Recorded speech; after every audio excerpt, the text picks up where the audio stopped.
Nous sommes de retour en direct dans cette édition du 17 septembre 2024 de votre quotidienne consacrée à l'actualité des marchés financiers. Et comme annoncé, il est l'heure désormais de retrouver Bernard Prat-Desclot. Bonjour Bernard. Bonjour. Merci d'être avec nous ce matin, Bernard Prat-Desclot, au pied levé. Vous êtes fondateur d'Ivwinvest, écrivain également, puisque est sorti très récemment votre dernier livre, L'investisseur stratège, aux éditions Galino.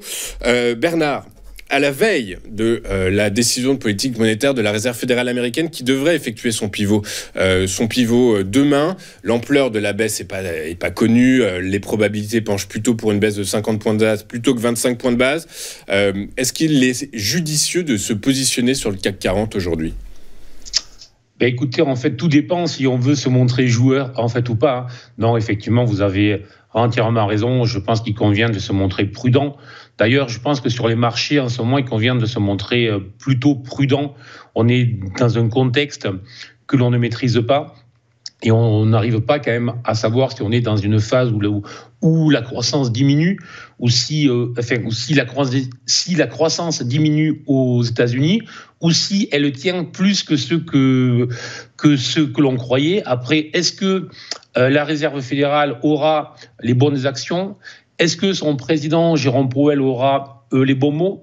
Est-ce que les investisseurs auront les bonnes réactions ? Enfin bref, vous voyez, on est vraiment dans une phase où l'on se pose beaucoup plus de questions que l'on a de certitudes, ce qui est souvent le cas, bien évidemment, sur les marchés. Mais là, c'est vraiment une phase où moi, je conseille plutôt la prudence.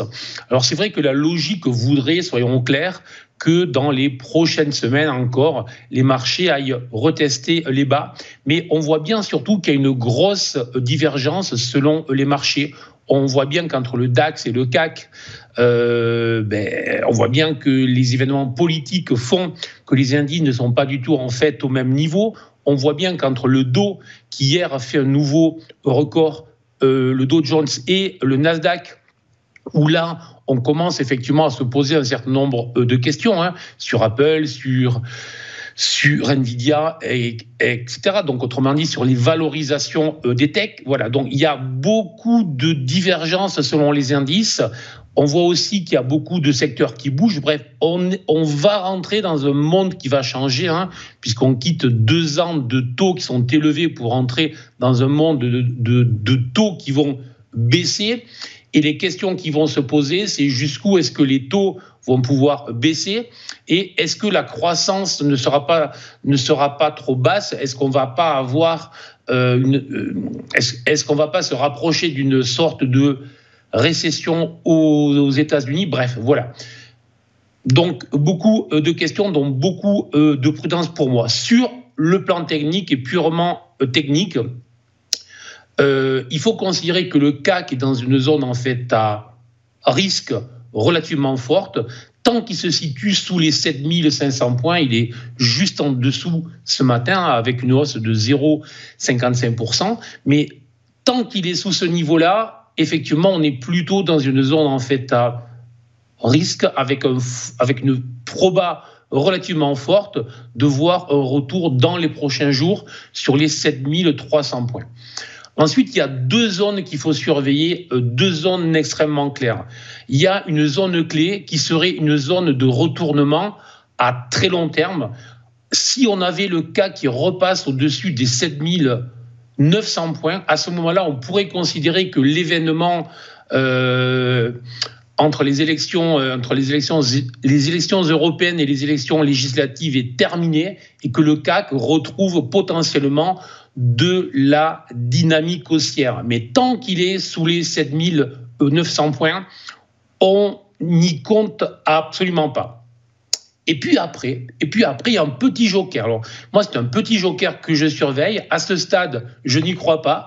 Mais souvent, j'ai été surpris depuis de très, très longues années par des configurations qui se créent auxquelles on ne croit pas et qui, justement, venant piéger de nombreux opérateurs, vont générer des mouvements qui sont très puissants. Alors, c'est un niveau qui est en fait intermédiaire par rapport au niveau que je vous proposais, et avec une configuration graphique de retournement qui, à ce stade, se propose, est en train de se réalisé. Donc il faudrait que le CAC clôture au-delà des 7725 points dans les 700-800 à venir. Donc vous voyez, c'est quand même relativement précis.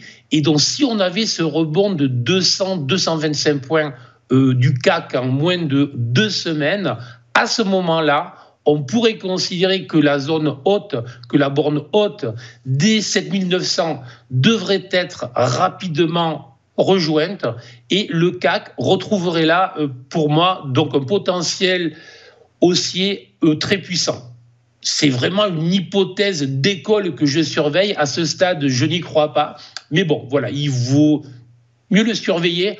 Le sentiment est plutôt en fait au pessimisme. Le sentiment est plutôt à voir les marchés baisser. Je partage plutôt ce sentiment, mais je suis sur un mode prudent et je surveille vraiment cette hypothèse, je vous dis, au cas où, d'ici 2 semaines, nous aurions une clôture du CAC au-delà des 7725 points. Oui, très clair, parce que ce que ça signifie une baisse de 50 points de base demain, ça veut surtout dire que l'économie américaine est moins résiliente que ce que l'on pensait, que le marché de l'emploi est en difficulté, et donc il faut relancer la machine. Il faut redonner de l'air aux consommateurs et aux consommateurs américains. Donc ça voudrait dire que l'économie américaine potentiellement se dirige vers une récession, vers un hard landing d'ici à la fin de l'année. Donc c'est pas très porteur pour les indices actions européens. Par ailleurs, vous nous dites, vous parlez de politique nationale, vous dites que a priori peut-être l'effet élection législative européenne, dissolution de l'Assemblée et composition du nouveau gouvernement très probablement annoncé cette semaine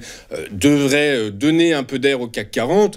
Quand on regarde un peu dans le détail de ce qui se dit des principaux leaders des partis politiques français, ils sont plutôt pessimistes et disent que il faut s'attendre à une nouvelle dissolution de l'Assemblée nationale d'ici 10 mois.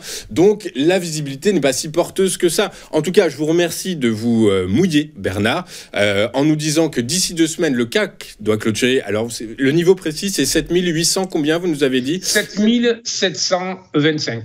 7725 points, je vous remercie. Alors effectivement, on sera très attentif à ce niveau-là, puisque selon vous, ce serait les prémices d'une reprise haussière de l'indice parisien vers les 7900. Du coup, les 7900... C'est ça. Mais j'insiste bien avec une hypothèse extrêmement faible. Juste, je le surveille. Ce que vous avez dit, hein, effectivement, l'hypothèse est faible, la probabilité n'est pas importante, mais c'est toujours bien d'élaborer des scénarios en bourse, de toute façon, quoi qu'il arrive.